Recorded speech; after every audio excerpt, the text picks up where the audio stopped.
चलिए भाइयों, आज हम क्या पढ़ेंगे। फिजिक्स क्लास 6 का क्वेश्चन जो है ऑब्जेक्टिव। क्या ऑब्जेक्टिव क्वेश्चन वस्तुनिष्ठ प्रश्न को हम आज सॉल्व करेंगे। इससे पहले हम आपसे यही गुजारिश करते हैं कि लाइक और फॉलो करें और सब्सक्राइब जरूर करें। चलिए क्वेश्चन नंबर फर्स्ट में चलते हैं। देखते हैं क्या कि कार्य का मात्रक क्या होता है। कार्य का मात्रक पहला में दिया हुआ है जूल, दूसरा में दिया हुआ है न्यूटन, तीसरा में दिया हुआ है वाट, चौथा में दिया हुआ है डाइन। तो चलिए हम पहले तो इसमें क्या करते हैं, इसमें हम पहले कलर सेलेक्ट कर लेते हैं। चलिए हम पहले कलर सेलेक्ट कर लिए। कह रहा है कार्य का मात्रक जो है जूल, दूसरा में कह रहा है न्यूटन, सी में कह रहा है वाट और डी में कह रहा है डाइन। तो कार्य का मात्रक क्या होता है, जूल होता है। चलिए जूल होता है। चलिए दूसरा में कह रहा है प्रकाश वर्ष इकाई है। किसका इकाई है जानते हैं। ए में कह रहा है दूरी, बी में कह रहा है समय और सी में कह रहा है प्रकाश तीव्रता की और डी में कह रहा है द्रव्यमान की। तो प्रकाश वर्ष जो होता है दूरी की इकाई होता है। किसकी? दूरी की इकाई होती है। दूरी की इकाई होती है। चलिए क्वेश्चन नंबर हम नेक्स्ट में देखते हैं। कह रहा है एम्पियर मात्रक है। एम्पियर मात्रक है। ए में दिया हुआ है प्रकाश तीव्रता का, बी में दिया है विद्युत आवेश का, सी में दिया है विद्युत धारा का, डी में दिया हुआ है चुंबकीय क्षेत्र का। तो कह रहा है एम्पियर मात्रक किसका होता है, तो विद्युत आवेश का होता है। क्या? विद्युत आवेश का होता है।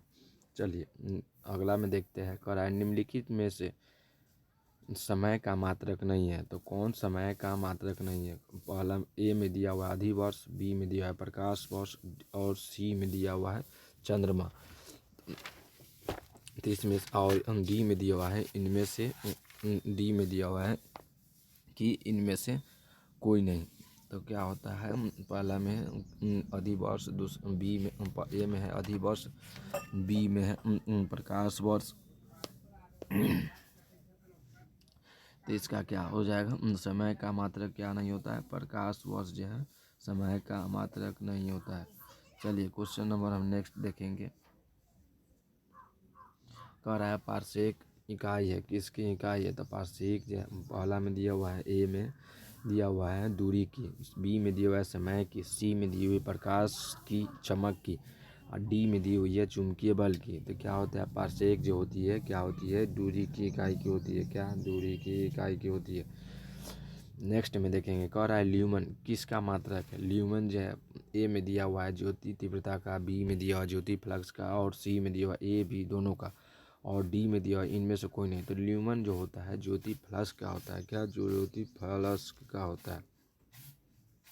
क्वेश्चन नंबर हम नेक्स्ट देखेंगे। कह रहा है क्वेश्चन नंबर नेक्स्ट में देखेंगे। चलिए कह रहा है पास्कल इकाई है किसकी। तो कह ए में दिया हुआ आर्द्रता की, बी में दिया हुआ है दाब की, सी में दिया हुआ वर्षा की और डी में दिया हुआ है तापमान की। तो पास्कल जो होता है दाब की इकाई है। किसकी? दाब की इकाई है। नेक्स्ट में देखेंगे। कह रहा है कैंडेला मात्रक है ज्योति फ्लक्स का। ए में दिया हुआ ज्योति फ्लक्स का, बी में दिया हुआ है ज्योति तीव्रता का, सी में दिया हुआ है ज्योति प्रभाव का, डी में दिया हुआ है ज्योति दाब का। तो कैंडेला होता है ज्योति तीव्रता का मात्रक होता है। किसका होता है? ज्योति तीव्रता का मात्रक होता है। नेक्स्ट में देखते हैं हम। कह रहा है अदिश राशि है। ए में दिया हुआ ऊर्जा का, बी में दिया हुआ है बल का, सी में दिया हुआ है संवेग का और डी में दिया हुआ उपयुक्त सभी का। तो अदिश राशि क्या होता है, तो अदिश राशि जो होता है ऊर्जा हो जाएगा। क्या हो जाएगा? एक अदिश राशि है। ऊर्जा जो है एक अदिश राशि है। अब चलिए क्वेश्चन नंबर नेक्स्ट में देखते हैं। कह रहा है कि सदिश राशि है। तो ए में दिया हुआ है समय, बी में दिया हुआ है द्रव्यमान और सी में दिया हुआ है वेग और डी में दिया हुआ है लंबाई।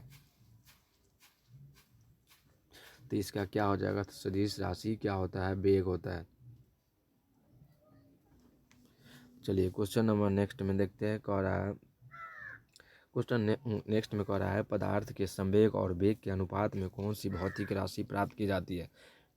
संवेग और वेग के अनुपात में कौन सी भौतिक राशि प्राप्त की जाती है। पहला में दिया हुआ है वेग, ए में दिया हुआ है वेग, बी में दिया हुआ है त्वरण, सी में दिया हुआ है द्रव्यमान और डी में दिया हुआ है क्या, बल। तो ए में है क्या, वेग, बी में है क्या,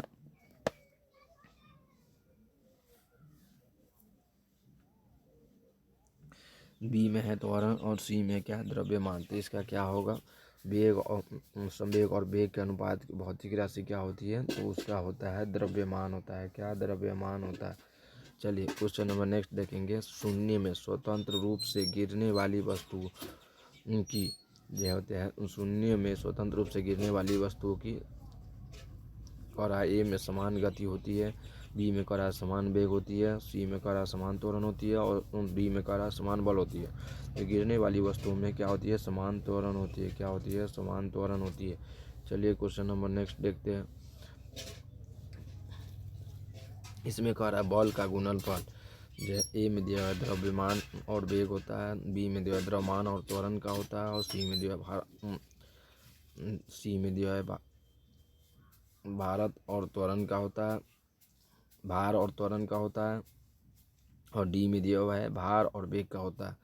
तो क्या हो जाएगा, बल का त्वरण होता है, द्रव्यमान और त्वरण का होता है। क्या द्रव्यमान और त्वरण का होता है। क्वेश्चन नंबर नेक्स्ट में, किसी मनुष्य का भार पृथ्वी पर यदि 600 न्यूटन है तो चंद्रमा पर उसका भार कितना होगा। जब पृथ्वी पर 600 है तो चंद्रमा पर उसका कितना हो जाएगा, उसका भार 1000 न्यूटन क्या हो जाएगा, 100 न्यूटन हो जाएगा। क्या हो जाएगा, 100 न्यूटन हो जाएगा। चलिए क्वेश्चन नंबर नेक्स्ट देखते हैं।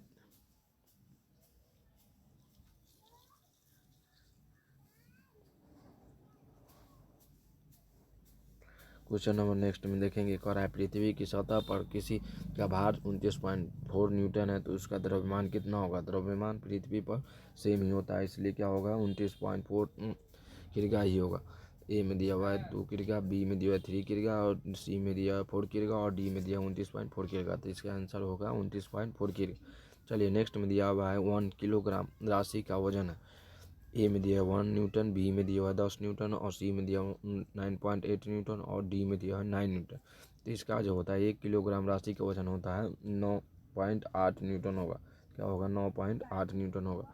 चलिए क्वेश्चन नंबर नेक्स्ट देखते हैं।